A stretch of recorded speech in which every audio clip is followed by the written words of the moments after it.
Have you ever found something that you wish you'd left alone? There are stories about cursed objects, things that bring misfortune, things that watch when no one else is looking. This is one of those stories that if you love dark fiction, terrifying encounters, and unsettling horror, hit that like button and subscribe for more chilling tales. Let's begin. I've spent most of my life chasing knowledge. Ancient manuscripts, forgotten texts, and obscure writings, those were my obsession. Some historians seek out grand historical events, but I was always drawn to the things history tried to erase. Books that weren't meant to be read. Stories that time itself had tried to bury. That's how I found the library. I don't know why I had never seen it before. I had walked that street hundreds of times, but suddenly, there it was, a weathered stone building, its wooden sign swaying gently in the cold autumn wind. The Ashmore Archive. The name meant nothing to me. No record of it existed in any historical catalog I had studied. No university had ever mentioned it. It wasn't on any map. I hesitated before stepping inside. The moment I did, the air changed. It was colder than it should have been. The smell of aged paper was thick, but beneath it was something else, something damp and decayed, like old wood left to rot. The librarian, an older man with thin gray hair and hollow eyes, barely looked up when I entered. He muttered a quiet greeting but said nothing more. The silence in that place was suffocating. Rows upon rows of bookshelves stretched far deeper than the building seemed capable of holding. The light was dim, casting long, wavering shadows across the floor. I felt a peculiar sense of unease, as if I had stepped into a place that had been waiting for me. I should have left then, but I didn't, because that was when I saw the book. It was tucked away on the lowest shelf, partially hidden behind dust-covered tomes. Unlike the others, which were bound in fading cloth or cracked leather, this one seemed different.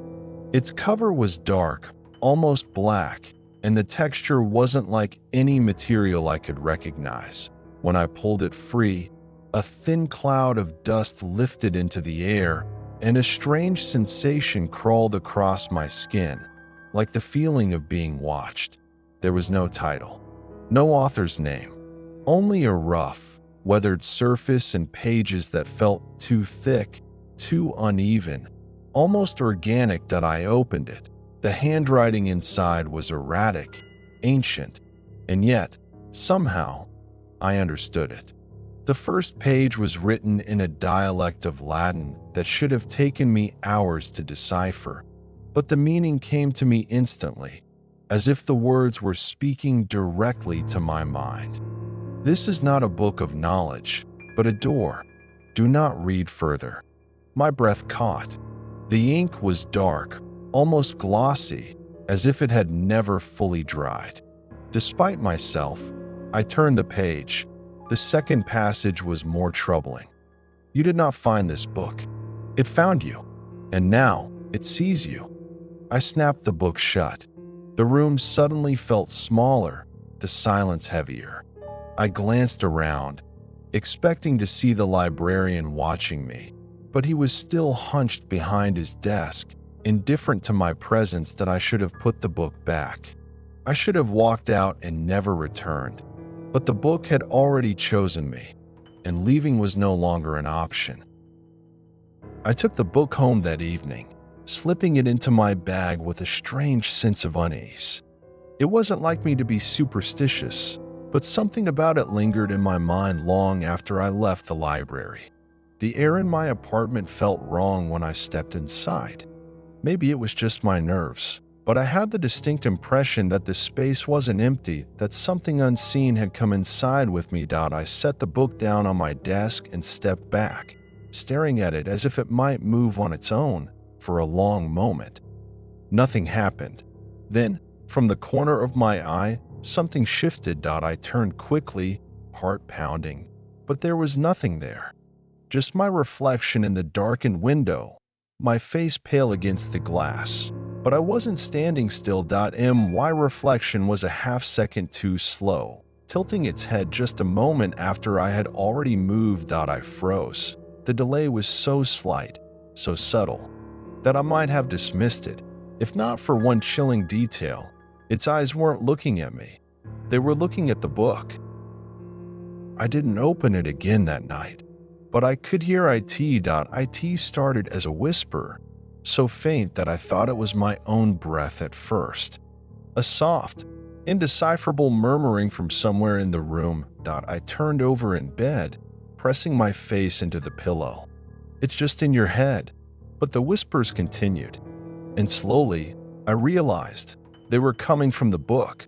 The pages shifted, rustling against each other, though no breeze stirred the air.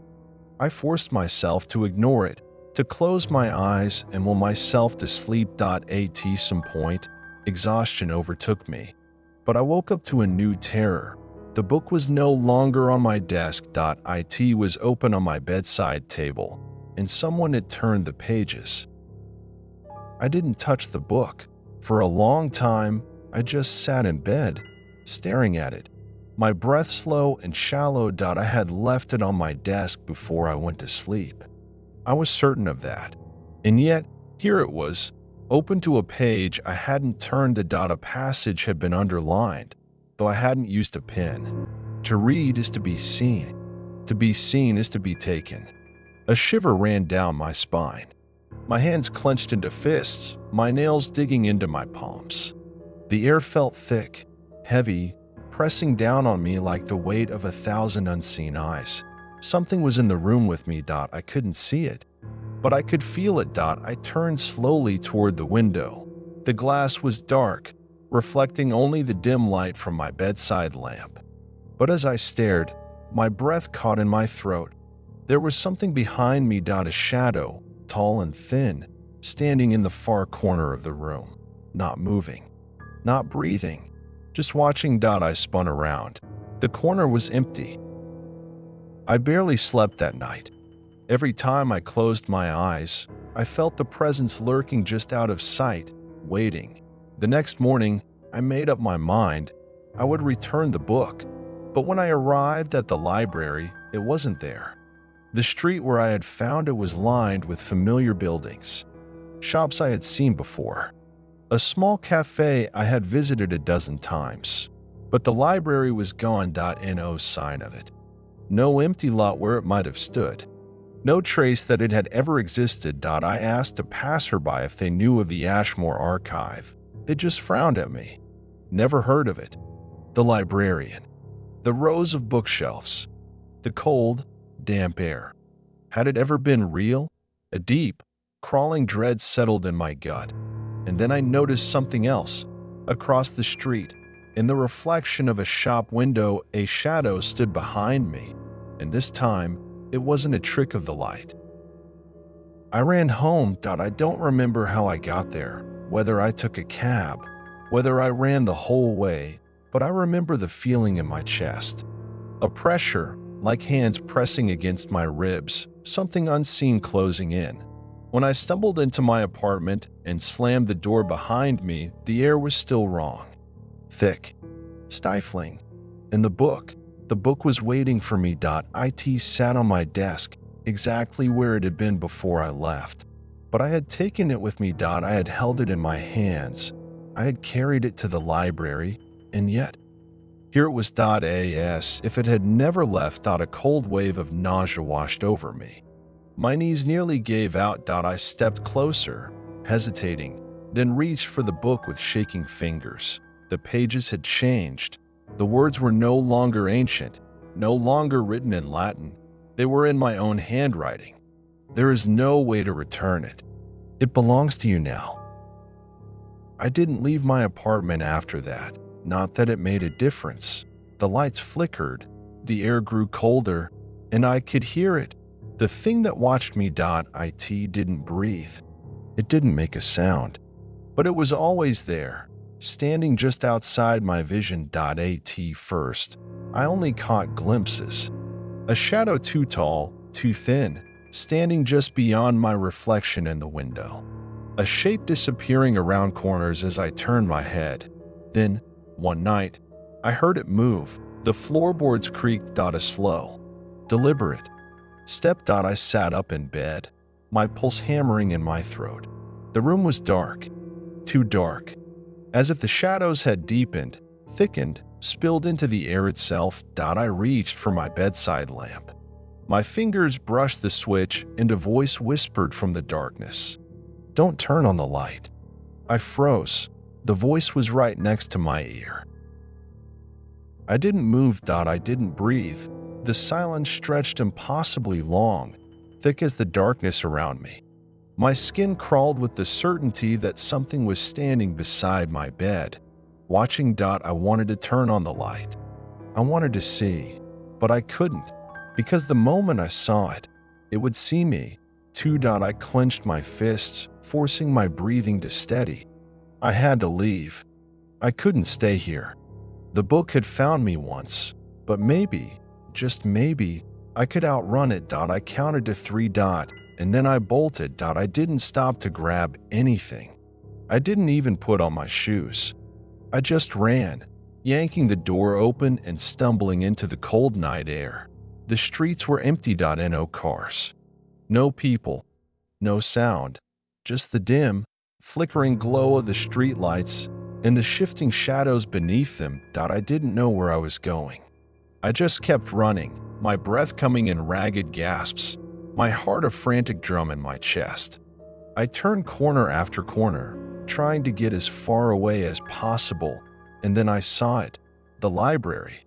The Ashmore Archive.it was standing right in front of me, but it hadn't been here before. I was certain it hadn't. The door stood slightly ajar. A warm, flickering glow pulsed from within, like candlelight, and the book was waiting for me, sitting on the front steps, open to a single, handwritten line. "You cannot run. You cannot hide. But you can come inside." I should have turned around. I should have kept running, kept fighting, but I didn't, because somehow I knew. This was the end. There was nowhere else to go, no one else to turn to. The book had chosen me, and the thing that followed me, it wasn't waiting anymore. It was behind me. I felt its breath against my neck. I stepped forward. The door swung open, swallowing me in darkness, and as I crossed the threshold, I finally understood. I hadn't found the book. It had written me into its pages, and now I was part of the story, too. Would you have opened the book? Or would you have left it in the library where it belongs? Tell me in the comments. If this horror story gave you chills, subscribe for more unsettling tales. And remember, some stories aren't meant to be read.